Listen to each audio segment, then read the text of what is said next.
You're listening to Hotel Bar Sessions, the podcast where three philosophers sit down at the end of a long conference day to chop it up at the hotel bar, which, as we all know, is where the real philosophy happens.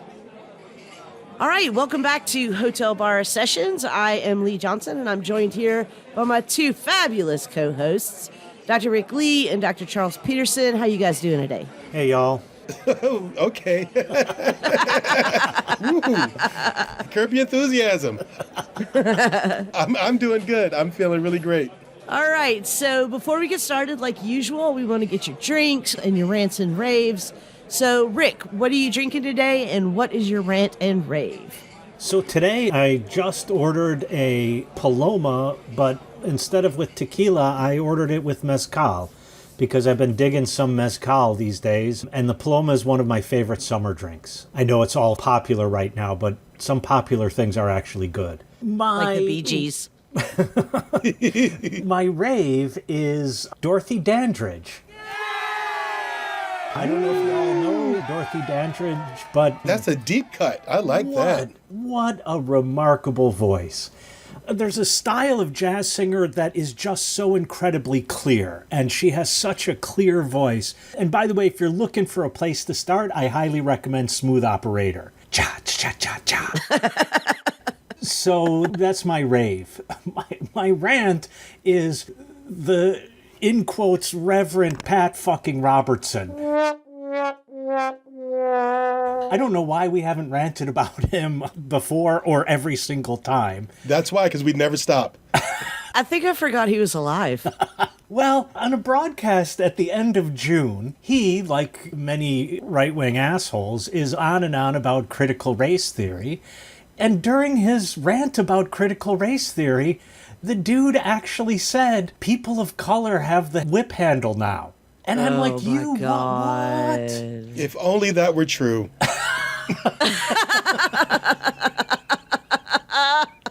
No, Charles, he said that people of color have the whip handle and they're making white people behave the way they want them to.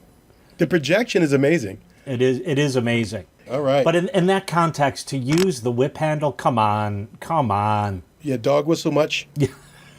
All right, Charles, what about you? What is your drink order, and what is your rant and rave this week? Oh, I could use a Tito's with soda with like a splash of mango juice. Oh. All right, now. You know, because it's the summer, and I feel like I would rather be in the Caribbean. You know, you could get a splash of Fresca in there. Amazing. Yeah, I took the Fresca test. I'm failing the Fresca test. But we'll still take your sponsorship, Fresca. Yes, sir. We'll still take your sponsorship. Fresca, call us. My rant is this celebration of billionaire solipsism that seems to be taking place.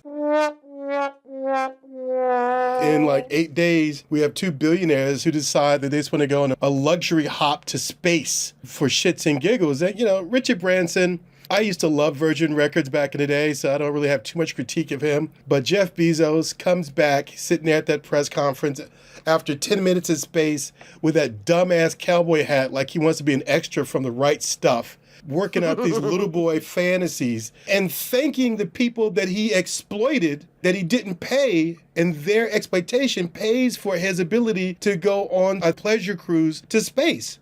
In a giant penis. In a giant penis. And I just thought... With a smaller penis inside. I just thought this is the absolute worst. I don't know of a single science fiction story that's dystopian that doesn't center the oppressive, cruel corporation at the heart of the narrative. And this is where we're going. And the media just eats up the fact that these two assholes who don't pay taxes, who shit on their workers, who are not even going into space for any legitimate scientific purpose, just for shits and giggles. Just 1 second. They went to space like people in the suburbs are from Chicago. So they were kind of near space. That's right. Like people from Long Island who say, oh, I'm from New York City. No, you're from Nassau County. Nassau County, I spent a year there one weekend. So that's my rant. My rave is country as fuckness. which means I like all these things that we call country, all these things that, if you're familiar with Southern culture, are so indicative of Southern culture, but which are so human and they're so beautiful and they're so centering and so spiritually nourishing, like sitting on a friend's porch on a nice evening, having a drink and just talking shit. The hospitality of it, the warmth of it, the openness of the South. It's a horrific space from certain historical, cultural moments and perspectives, but in other ways, it's such an amazing, embracing, bosomy sort of place. So, let's get back to some grits. Let's get back to some black-eyed peas and some greens, and let's just eat some cornbread and sit back and just get all sleepy and nappy after that meal. So I'm going to go ahead and rave about country as fuckness. I'm going to take my shoes off now. I just want to note for the record that Charles just recently came to Memphis and spent some time on my porch. Yep. And just weirdly took a nap on it afterwards. I don't even know what I could do. Well, you fed him all that barbecue. I mean, That's right. That's right. What do you expect? What is a person to do? Lee, what's your drink order and what are you ranting and raving about? I'm going to stick with my usual Fireball and Diet Coke today. And weirdly, my rant was the exact same as Charles's rant.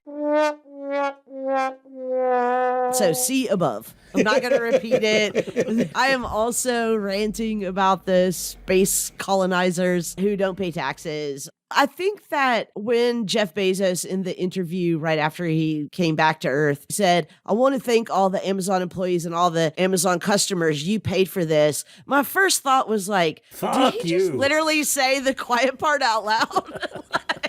Yes, he did. So yes, my rave this week is Dionne Warwick on Twitter.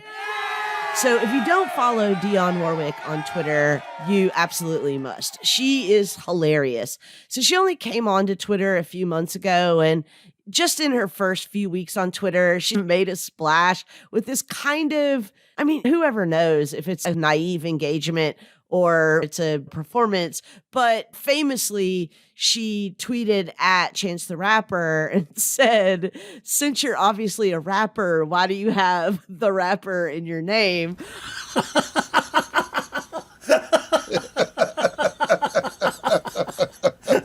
And Chance the Rapper was just so shocked that Dionne Warwick even knew who he was. He replied, you can call me whatever you want. I'm shocked that you know who I am. And so she then replies, from now on, I'm Dionne the singer. But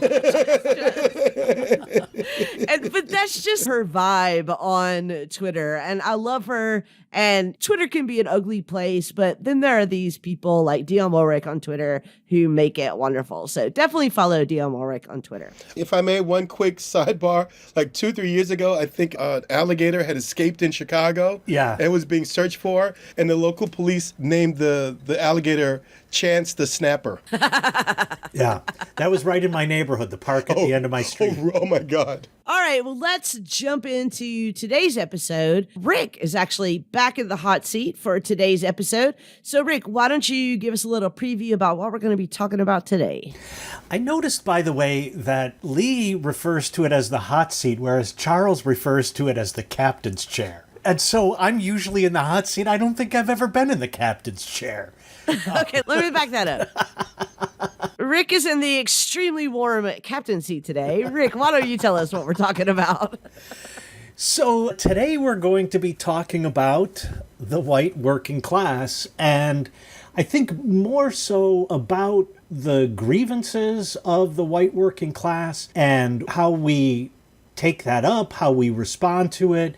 Is it important to respond to it? Is it important not to affirm it? What do we do about this obvious moment we find ourselves in which the white working class are clearly lashing out?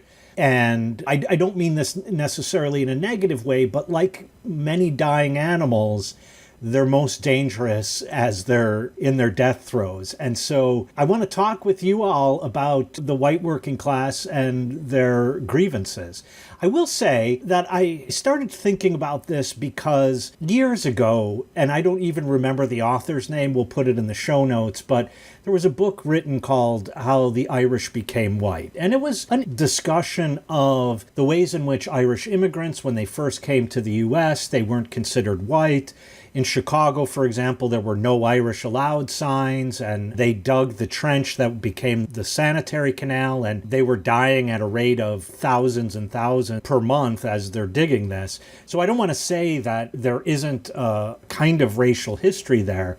But then the other side of me worries that this gets trotted out. Well, the Irish weren't always white, or I hear this often about Italians or Sicilians, as if somehow that lends some legitimacy to the grievances that are being expressed. So this is one issue that I'm genuinely perplexed about, and that's why I wanted to talk with the two of you about this, because it's not such a simple issue, I don't think. That's right, listeners. You have tuned in to the intellectual elite's views on the white working class.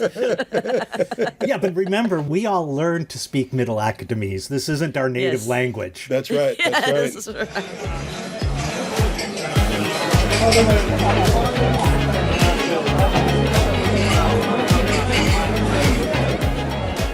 So I kind of want to start off with just a definitional question, which I think may be helpful going forward.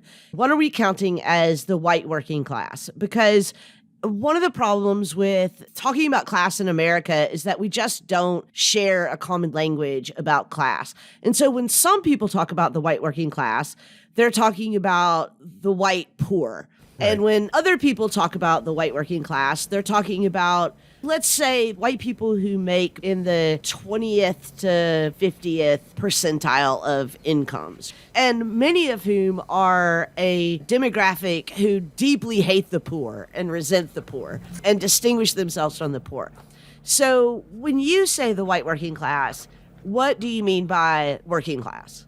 I think that's a really interesting question. There's an old book written by Paul, I'm not sure how you pronounce his last name, Faisal, simply called Class, I think, where he talks about the difficulty of talking about class in the United States because we are, in quotes, a classless society. And yet his argument is we can just look around and we could pick out immediately who's in what class. And what I found interesting about his diagnosis is that he has upper class, middle class, and lower class, and those are all divided into upper, middle, and lower. So upper class, middle upper class, and lower upper class, and so on down the line. But he bounds this whole upper, middle, and lower class with what he calls the out of sights. So he argues that the incredibly wealthy during the Depression and after the Depression moved out of sight. So they moved out of Manhattan, they moved out of Chicago, into these places where you can't even see them from the road you're driving on. And then on the lower end, we have the out of sights in terms of they are not participants in the economic system at all. And they're equally out of sight. And so when I talk about white working class, I certainly don't mean those people who are out of sight. And I think Lee is right that there is an awful lot of animosity toward the poor on the part of, let's say, and I'll grab Lee's definition here, those making between the 20th and 50th percentile of income in the United States. I think this used to get tied up with old-fashioned labor, like working in the lumber mill or in the foundry or in the steel mill or being a plumber or an electrician. But I think more and more, the jobs that are available to this class that I'm talking about are more like Walmart or Amazon, or jobs that they're not making nearly as much as they used to and don't have the benefits they used to have. So that's what I'm thinking about when I think about the white working class. See, my thing is, and I completely understand and agree with you up to a certain point, and I think there is room to talk about questions of class in terms of questions of labor position, relationship to the means of production, trying to be a good Marxist in certain ways. But at the same time, coming from my background in African philosophy and certainly coming from Afro-Marxism, along with that economic class positioning and status, there's also the question of the racialization of class and I guess the classification of race, right? So I agree. The grievance that you talk about in terms of the white working class is not new. And I think that's important for listeners who may not be regularly speaking about this. It's not new. This is as old as the Republic. It's the bête noire of America, white working grievance. But I think it's important to certainly put a pin in this point of talking about actual class position and class relations. And then we have to actually expand that and start talking about whiteness and white consciousness. And then when you talk about the Noel Ignatieff, How the Irish Became White, or David Roediger's great book, The Abolition of Whiteness, or W.E.B. Du Bois' brilliant insight from the Black Reconstruction, his idea of the wages of whiteness, now we're talking about a particular sort of consciousness that embraces people. Now we would call Europeans, now we would call them whiteness, but the foundation and the construction of that consciousness is really based on an anti-Black racism and a formulation of group and community and traditions that's based upon not being Black. So that's how the Irish, who, you're right, are hated. They're hated by the English, their class tensions within England, their colonial tensions within England. 700 years of English colonialism the Irish suffered. The religious split, because many of them were Catholics when they came to the United States, which is a Protestant nation for the most part. No dogs are Irish allowed, but they can become white. Italians, there's a whole discourse on how Italians became white. There's a whole discourse on how Jews from Europe became white. So I think what you're discussing, Rick, is not necessarily just a particular socioeconomic and cultural position, but thinking about a broader consciousness which can envelop and, depending on the moment, paper over very real economic class positions, contradictions, and tensions. I think that's such an important point. And I think that when we talk about the white working class in the 21st century, the WWC, a lot of times we have to ask which W is more important. Yeah. Right? Like the white or the working. And I wonder if you would agree with this, because I do think that in a sense, one characteristic that defines the white working class is their embattled sense of being antagonized by someone, by the world. And the question is, who is that antagonist? If it's non-white people, then the first W is more important. If it's wealthy people or non-working poor people, then the second W is more important. And that might lead to even larger structural questions, which might be something like, well, how rotten to the core is America with white supremacy? Or how rotten to the core is capitalism with its white supremacy, which might, again, give us a way of determining which of those W's is more important. But I do think that I'm increasingly persuaded by these arguments that you can't pull those two things apart. You can't pull those two W's apart. You can't say one is more important, because this animal, the white working class, is in the 21st century a unique phenomenon that is produced both by out of control capitalism and by the unchecked white supremacy that has embedded itself both in democracy and capitalism. And people cannot see the actual realities of their lives outside of that framework. Recently, and I'm glad the term and the idea has returned to public consideration, but this idea of racial capitalism, which is being assigned to Cedric Robinson and his really magisterial work, Black Marxism.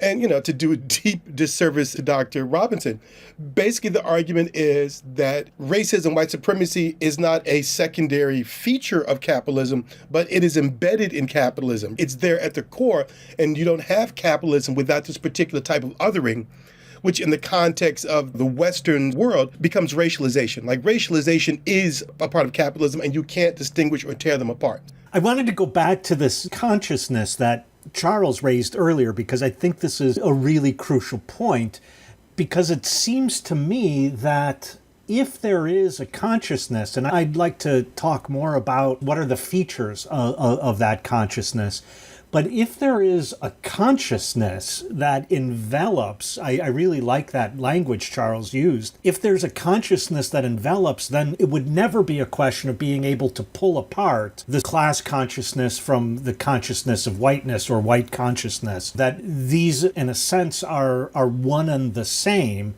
And I think, Charles, you're quite right to say that it's inherently othering, and that othering is not just as a historical accident, but I think Marx himself would point out it's going to start in the colonies or against the colonies. It's not as if colonialism doesn't have a racial justification, but there is this othering that turns out then to be racial. And then I think it is quite difficult to pull these apart, which is why I think no one was talking in the last election about the working class, but specifically about the white working class. And by the way, I just want, in case anyone is listening who identifies themselves as such, not all of them are aggrieved, but this was a moment that was teased out, and maybe this is the media's fault. I just want to tell a quick story to get at this. So if you buy the book, The Thought of Matter, available on Amazon.com. Call us, Amazon. When you get back to Earth. When you get back to Earth, give us a call about a sponsorship. And sell my book. So I tell the story there. But I was at a funeral for someone in my family, and my godmother, my Aunt Peggy, would take me around and introduce me to people as, this is my nephew Rick, he's my godson, and he's a professor of philosophy. And she was so proud.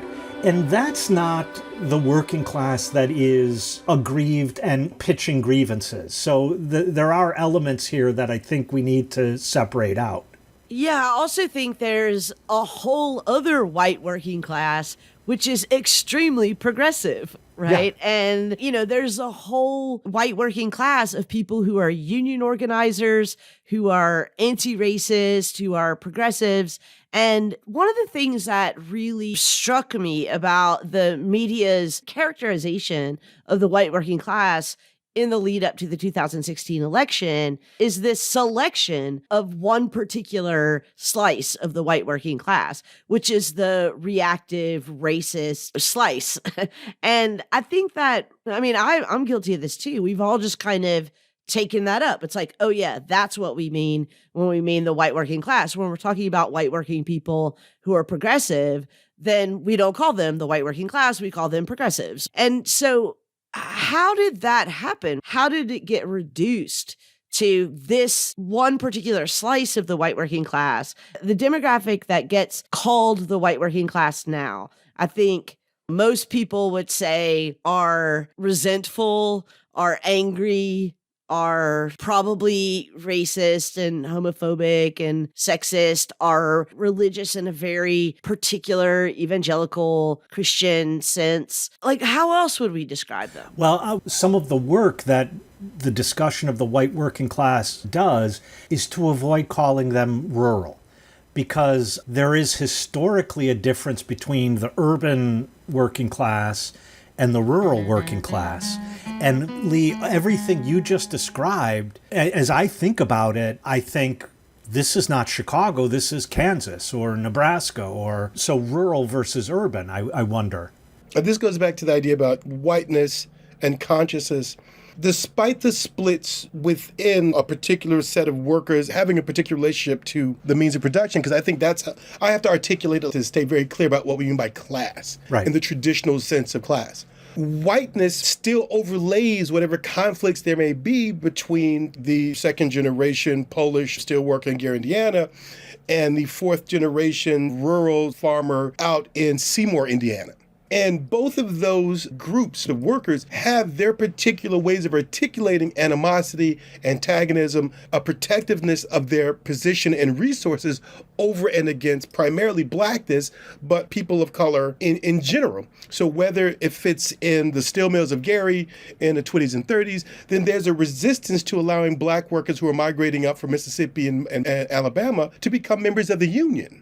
But if you are that farmer in Seymour, Indiana, then there's probably a real deep resistance to any black people owning land and existing as your neighbor. So I think class is necessary and is important, but we cannot escape the fact that this thing called whiteness is able to expand beyond class. Perfect example, the whole discourse about what made Trump so attractive in 2016 was economic anxiety.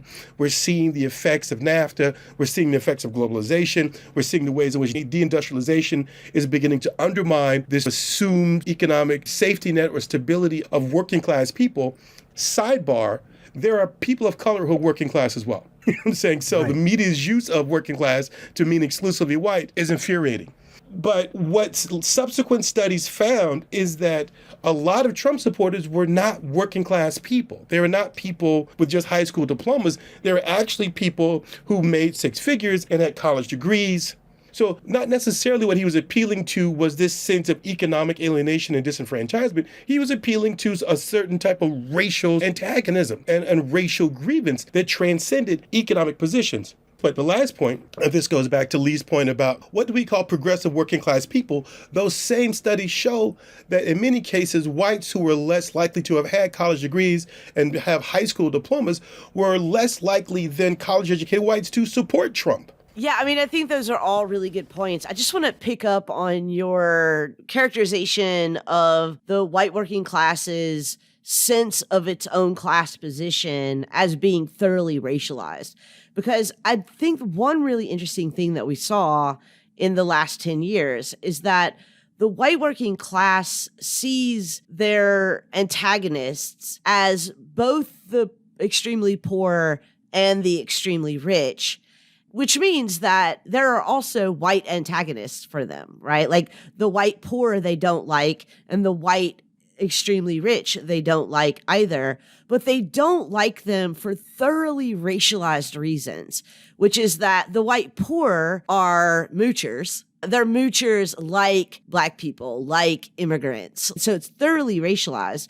And the extremely rich white people are grifters. So they're grifters like fill in all of the racial stereotypes about the Chinese. So I think that you're exactly right that this particular slice of the white working class that we're talking about, their class consciousness, to the extent that it is anything resembling a real class consciousness, their class consciousness is so overlaid with racist tropes that it weirdly sometimes trumps their racial alliances, right? Like they're not even good white supremacists in a way.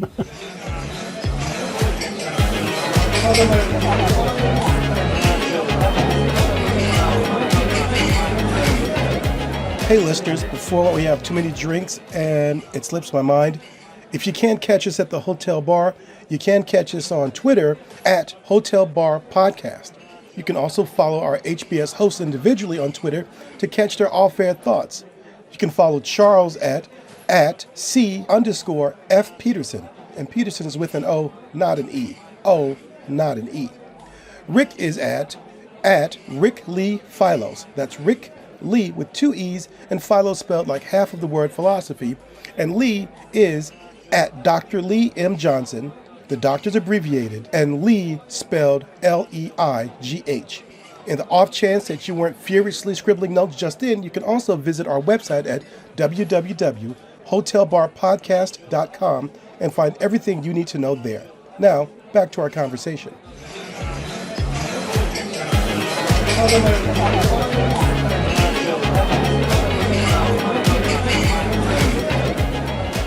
I'm wondering, is there actually anything that we could identify as class consciousness belonging to the white working class? And so maybe the second W is, or the WC. Oh no, that's, but the class. For our European listeners, Rick didn't mean that.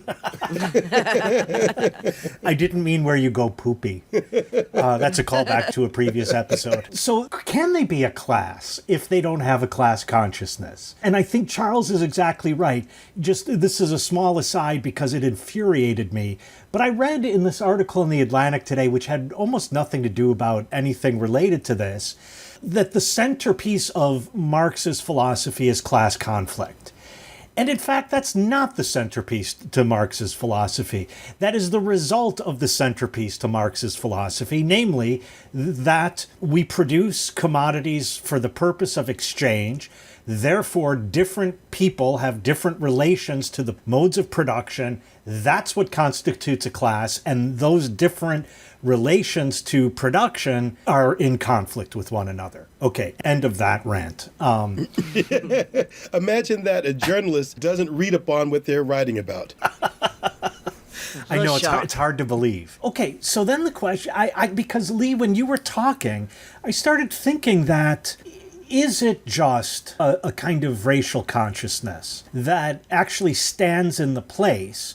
Because as Charles mentioned, it stands in the place of class consciousness because it also, in an odd way, allows for a certain optimism about upward mobility. So now, if we're all anti-black, if me and Jeff Bezos are all together opposed to blackness and to people of color in general, then I could see, well, one day I could be just like Jeff Bezos, not just in the fact that I'm racist as hell, but also that I could get rich and maybe get my own penis to space one day. And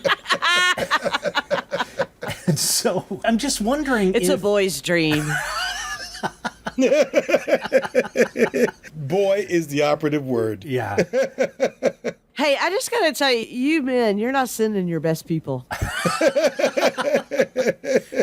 Lee, I'm afraid we might be. So yeah, I'm just wondering, are we wrong to talk about them as working class if there's no class consciousness? Or is there actually, in addition to this racial consciousness, is there also a class consciousness? I think there is a class consciousness, and I think what Trump was able to do is to hit upon a certain populism. And it's a populism that allows for a certain critique of an upper strata of society. And this is not original to Trump because never had an original thought in his fucking head, I'm sure, right? But it's the ability to craft or carve out those who have relatively liberal or progressive politics and think about their relationship. And we're talking really like the early 1960s with the shift in the Democratic Party towards embracing black constituents and voters. The ability to make them into the elites, to make them into the masters of society with their cultural dominance. And it starts with Goldwater and then it's Nixon, and then carries on through these various conservative officials. Their ability to have a class critique, but it's also a very narrow cultural and geographical and racial critique, which allows for them to curry the antagonism of white working class people. And we mean working class in terms of relationship to the means of production. But I can direct it not at all of the rich, but I can direct it at the rich that are associated with a certain type of politics that we see as a threat to what we understand or hope to be our way of life. So rich conservatives get off. This populism that these right-wingers articulate, it doesn't involve the Koch brothers. Trump himself, who is not a billionaire, but certainly is a rich guy, for some reason it doesn't include him. So you have all these figures, all these rich whites, billionaires, who somehow are not guilty for any of the supposed crimes that the elites are committing. Those elites are New York, West Coast, so forth and so on. Certainly taints of anti-Semitism are part of that as well. So there's a class consciousness, but it's fused with a particular sort of racialized vision along with it. So let me float this as a possibility. I might agree that there is a class consciousness of the white working class in America in the 21st century, but it is absolutely not a class consciousness in the Marxian sense. I think one of the reasons why what we call the white working class sees themselves as a group, let's say, is because everything about what the three of us might call class consciousness is first filtered through A, white supremacy, and B, a particular kind of moralistic capitalism that is thoroughly infused with Christianity. And so allows for exceptions to how we understand who belongs in our class that quite simply no reading of Marx would permit. So I think that they can see, for example, that, these prosperity evangelists, they can overlook the fact that they're extremely wealthy and have absolutely nothing in common with their parishioners or congregants or whatever.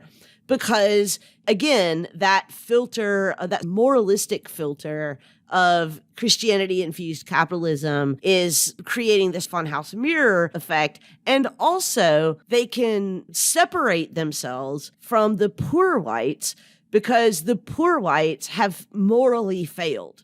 So let me just go on the record as saying, when we're talking about the white working class, I think the first W is the most important W. But I think that in order to understand why it is the most important W, you have to understand that whiteness in this country is always filtered through A, Christianity, and B, a kind of moralistic capitalism. Yeah, I think I agree with all of that to a certain extent. I guess my question is, and maybe just my tools of analysis are like I brought the wrong toolbox, because I've been struggling to think since the 80s. I just wanted to leave that as a period. I've been struggling to think since the 80s. I haven't had a single goddamn thought since the 80s. My last thought was, take on me? And I would contemplate it like a Buddhist koan. Take on me. Take on me. So I've been struggling to figure out since the 80s the reason why, and I think we weren't really using the phrase white working class at the time, but why the white working class, at that time they were called Reagan Democrats, why they are invested in all of these things which are not in their own self-interest. In fact, which are detrimental to their own self-interest. So, for example, why anti-abortion? Why anti-union? Why, Anti-queers. Anti-queers. I mean, why are they invested in all of these things? And I hatched a theory back then that I don't think is the right theory anymore, but namely that this kind of coincided with a time in which the left gave up the straightforward economic argument. And so the left was no longer speaking directly to economic grievances, and the right was willing to come up with a narrative. Like, oh, you're still struggling like you always have, but now I know why. You know why? Because queers are getting married and blacks are taking your jobs, and I'm trying to think of all the other horrible things. The borders are open. The borders are open. Yeah. The borders are open, and unions are corrupt. So that's why your life is miserable. And so I'm not saying that's a racially free message, quite the contrary, but at least it was a narrative overlay, what in olden days we used to call ideology, back in the 1900s. Last century. I remember those days. So it was something like a narrative that made a certain kind of sense. And so, Lee, that's not against what you were saying, but that's my take on what you were talking about. Yeah, I completely agree with you. I do think that, like you, well, like all of us, I think that we have all struggled to understand how it is that the working class can be so passionately invested in things that are contrary to their interests. But I think that, again, we're misunderstanding how they understand their own interests. And so it is entirely in their interest to be against the immigrants and the blacks and the queers and women who want to have some modicum of say about their own bodies, because pushing against all of those things or antagonizing all of those issues or groups of people constitute them as a class. That is how they understand themselves as a class. They do not understand themselves as a class in what we would understand as Marxian terms, or even just basic capitalist economic terms, like who makes how much money. Lee, is your point there that I said what their class interests were because I am PH dumb? You are PH... don't have a clue. You're a PH dumbass.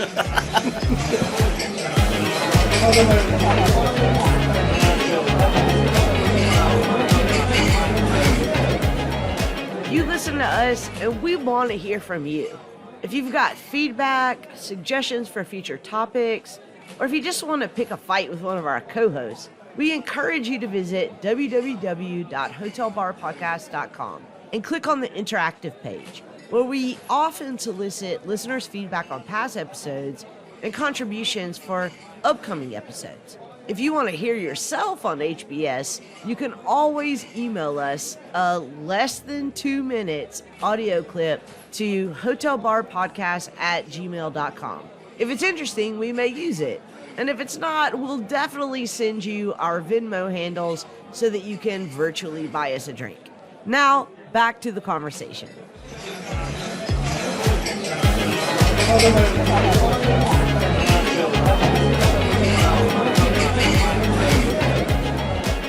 I think Lee is definitely hitting the target dead center. Because let's think about this whole idea of MAGA. Let's think about this whole idea of Make America Great Again. And what's being described is some sort of fallen Eden, is some sort of paradise that's now corrupt. Well, how did it get corrupted? Because if we're talking about the 1950s version of a working class sensibility, there are no black workers, or there are mechanisms by which they can be restrained. The immigrants that we do encounter are what we would now call, or can become, white immigrants. So all of this speaks to a dream of a lost land. And whiteness is how you regain that land. So what you're talking about are these quantifiable, objective, materialist goals, minimum wages and health benefits and collective bargaining. But for them, the key to the real happiness and the real prosperity is the cultural and racial landscape in which they imagine themselves to have existed, and also the gender and sexual landscape in which they imagine themselves to have existed. I wonder if you guys would agree with this. I wonder if it is the case that the ideology of the white working class, such that it is an ideology, doesn't actually require any ideological commitments in the way that we think of ideological commitments. Like, I believe X to be true. What it requires is only allegiance to the class as it is understood. And so when we see all of these bizarro ideological shifts, I mean, I'm thinking, for example, in the early 2000s, when the white working class was all verklempt because of Sharia law, and have basically spent the last 20 years trying to institute some kind of Sharia law. Yeah, right. Sharia law, right? Like whatever the biblical version of Sharia law is. But in the exact same terms that they found so abhorrent previously, when we were just talking about things like, oh my God, let people wear burqas in public. But I'm wondering if it is the case that we get presented this caricature in the media of the white working class as if it's ideological in a way that at its core it really isn't. It's actually a slippery and clever machine that is absolutely being orchestrated by actors somewhere, but that all it requires to be a part of the white working class is an allegiance to the white working class as it understands it on that day, on Tuesday. But I'm wondering if it's not an allegiance to the white working class, but an allegiance to whiteness. And here's why I think about this. I don't know if you all caught this, but in the new version of this education bill the Texas legislature is trying to ram through, they have forbidden the teaching of this statement. The Ku Klux Klan was an immoral organization. So if this passes, you cannot teach that in Texas anymore. Now, that doesn't seem to me to be a commitment to any kind of class in any recognizable sense. It's a commitment to whiteness, I think. Yeah.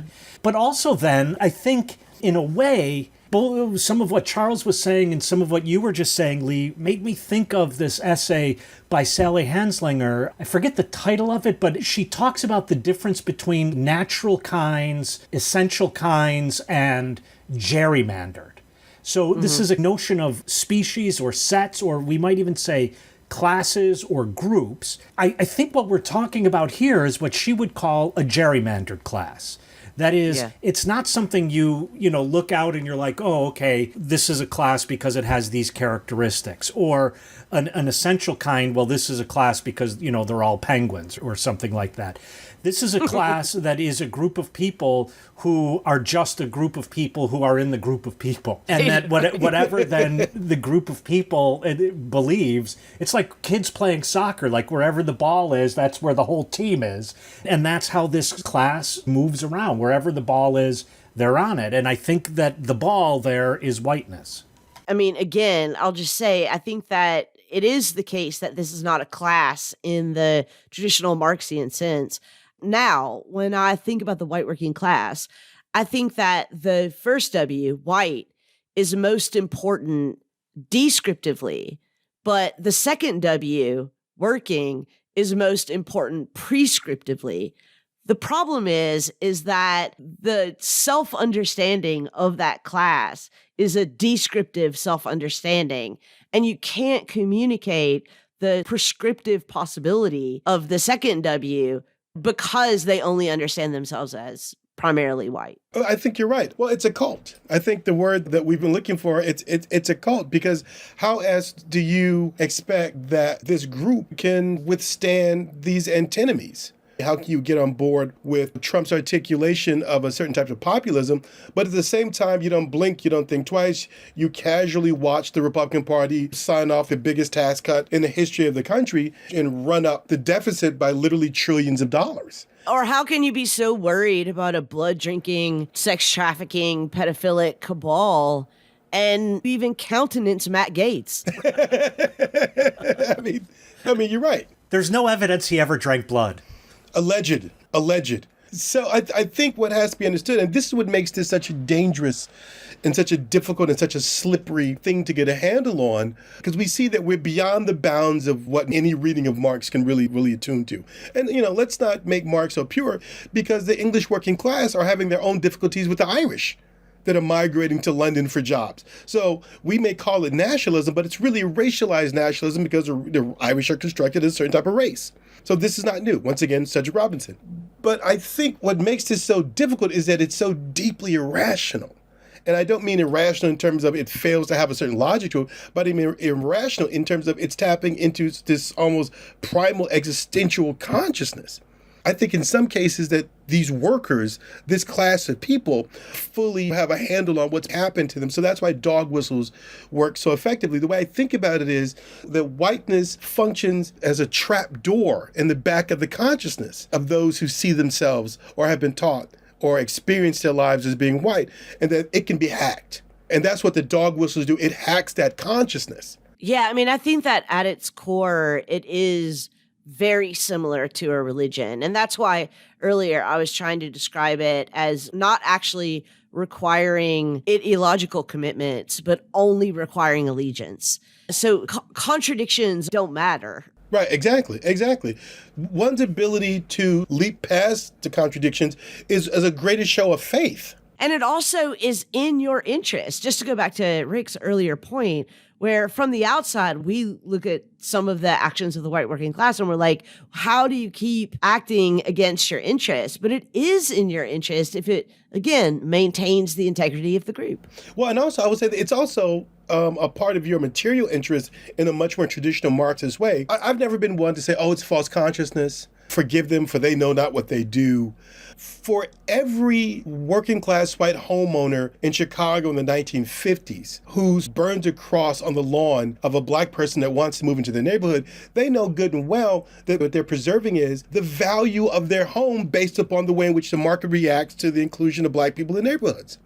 They know property values drop when you start to integrate neighborhoods. I wonder, for every mortgage denied to a prospective black homeowner within urban spaces starting after the founding of the FHA, how much of that money was there left that could be loaned to white workers who want to buy homes? Yeah, Right? but then there are also competing phenomena where you look at things like, why is most of the white working class against raising the minimum wage? Where you can't have that explanation where it's like, oh, because refusing to raise the minimum wage is going to benefit white people. I mean, there are definitely phenomenon where, just from a strict class perspective, the allegiances to this group are contrary to the economic interests of that group. I'm with you 100% on this, Lee. Okay, so I'm sorry for people from Montana or Wyoming. I was once in Wyoming as a kid. I've never been to Montana, and frankly, the very idea of Montana scares the shit out of me. It's actually really lovely. Oh, because it has like nature in it and shit. There's nature everywhere. Nature's all over the place. Yeah, no, it's nasty with nature. But my imagination is that there are like 3 black people in the entire state. That's Oregon. Oh, okay. Sorry, Montana. Wyoming, though, I think also has 3 black people in the entire state. And yet, in my imagination, they're racist as fuck. So there I can't see the economic interest. This is not, Charles, to deny what you were saying, that there have been and continue to be ways in which policies that have a racialized distribution, inequitable distribution, they go to the material benefit of white people, for sure. But I think that there's something more than just the material interest. And see, this is, I would push back a little bit on Lee's point that their only interest is allegiance. And so maybe we need another term.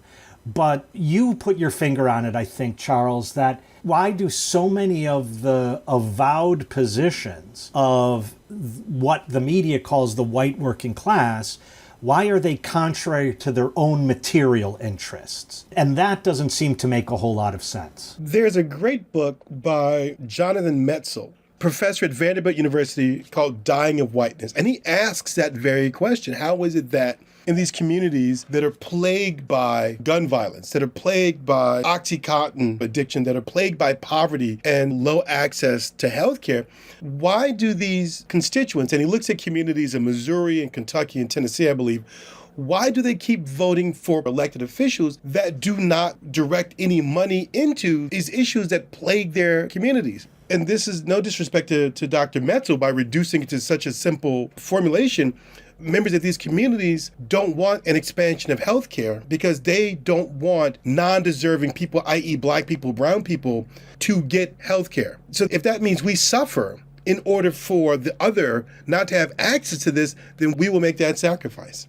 That's fucked up. It's an amazing book called Dying of Whiteness. It's a really powerful book.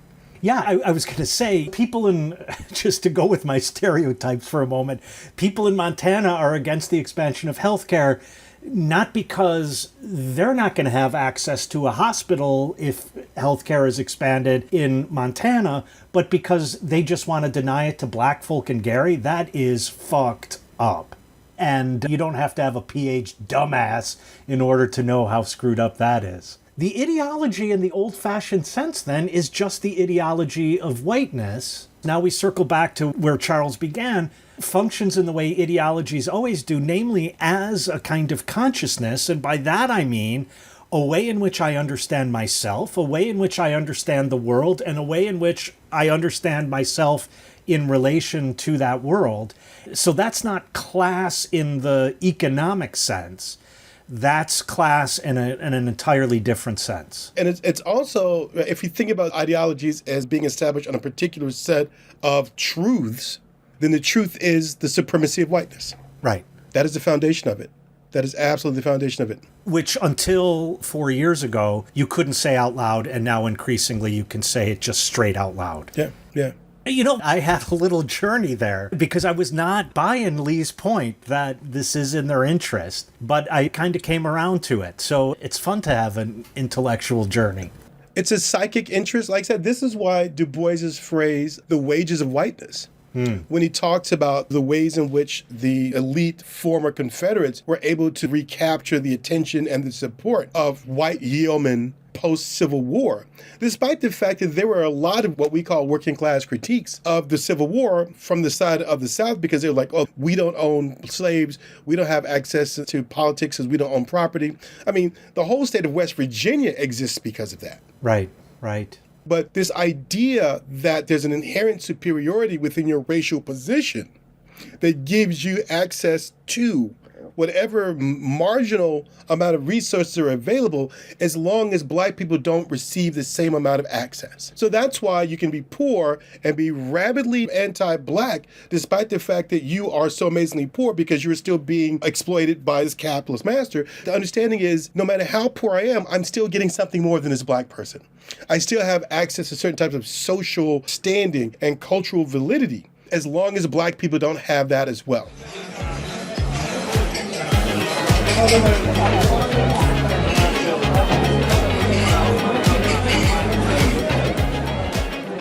Once every episode, as a public service to Hotel Bar Sessions regular listeners, your HBS hosts offer a quick-fire segment of random facts that you can use to spice up your future cocktail party conversations. A random fact: during the Great Railroad Strike of 1877, about 30 people were killed in Chicago by police and militia, and hundreds were injured.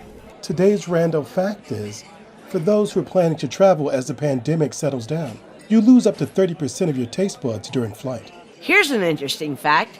Samsung tests phone durability with a butt-shaped robot. People stash their phones in their back pockets all the time, which is why Samsung created a robot that is shaped like a butt. And yes, even wears jeans to sit on their phones to make sure they can take the pressure.